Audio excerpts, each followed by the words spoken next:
شروع اللہ کے نام سے جو بڑا مہربان نہایت رحم والا ہے۔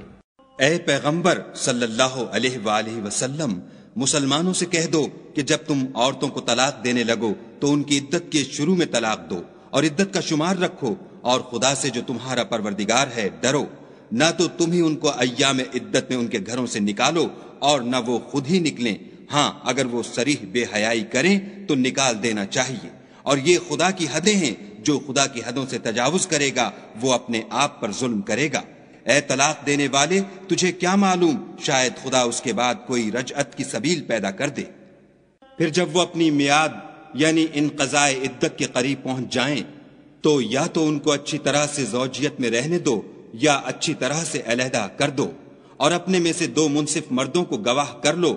اور گواہو خدا کے لیے درست گواہی دینا۔ ان باتوں سے اس شخص کو نصیحت کی جاتی ہے جو خدا پر اور روز آخرت پر ایمان رکھتا ہے، اور جو کوئی خدا سے ڈرے گا وہ اس کے لیے رنج و محن سے مخلصی کی صورت پیدا کر دے گا، اور اس کو ایسی جگہ سے رزق دے گا جہاں سے وہم و گمان بھی نہ ہو، اور جو خدا پر بھروسہ رکھے گا تو وہ اس کو کفایت کرے گا۔ خدا اپنے کام کو جو وہ کرنا چاہتا ہے پورا کر دیتا ہے، خدا نے ہر چیز کا اندازہ مقرر کر رکھا ہے۔ اور تمہاری مطلقہ عورتیں جو حیض سے نا امید ہو چکی ہوں، اگر تم کو ان کی عدت کے بارے میں شبہ ہو تو ان کی عدت 3 مہینے ہے، اور جن کو ابھی حیض نہیں آنے لگا ان کی عدت بھی یہی ہے، اور حمل والی عورتوں کی عدت وضع حمل یعنی بچہ جننے تک ہے، اور جو خدا سے ڈرے گا خدا اس کے کام میں سہولت پیدا کر دے گا۔ یہ خدا کے حکم ہیں جو خدا نے تم پر نازل کیے ہیں، اور جو خدا سے ڈرے گا وہ اس سے اس کے گناہ دور کر دے گا اور اسے اجر عظیم بخشے گا۔ مطلقہ عورتوں کو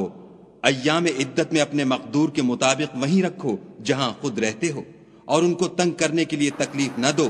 اور اگر حمل سے ہوں تو بچہ جننے تک ان کا خرچ دیتے رہو۔ پھر اگر وہ بچے کو تمہارے کہنے سے دودھ پلائیں تو ان کو ان کی اجرت دو، اور بچے کے بارے میں پسندیدہ طریق سے موافقت رکھو، اور اگر باہم ضد اور نا اتفاقی کرو گے تو بچے کو اس کے باپ کے کہنے سے کوئی اور عورت دودھ پلائے گی۔ صاحب وسعت کو اپنی وسعت کے مطابق خرچ کرنا چاہیے، اور جس کے رزق میں تنگی ہو وہ جتنا خدا نے اس کو دیا ہے اس کے موافق خرچ کرے۔ خدا کسی کو تکلیف نہیں دیتا مگر اسی کے مطابق جو اس کو دیا ہے، اور خدا ان قریب تنگی کے بعد کشائش بخشے گا۔ اور بہت سی بستیوں کے رہنے والوں نے اپنے پروردگار اور اس کے پیغمبروں کے احکام سے سرکشی کی تو ہم نے ان کو سخت حساب میں پکڑ لیا، اور ان پر ایسا عذاب نازل کیا جو نہ دیکھا تھا نہ سنا۔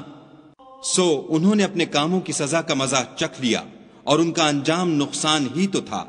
خدا نے ان کے لیے سخت عذاب تیار کر رکھا ہے۔ تو اے ارباب دانش جو ایمان لائے ہو، خدا سے ڈرو۔ خدا نے تمہارے پاس نصیحت کی کتاب بھیجی ہے،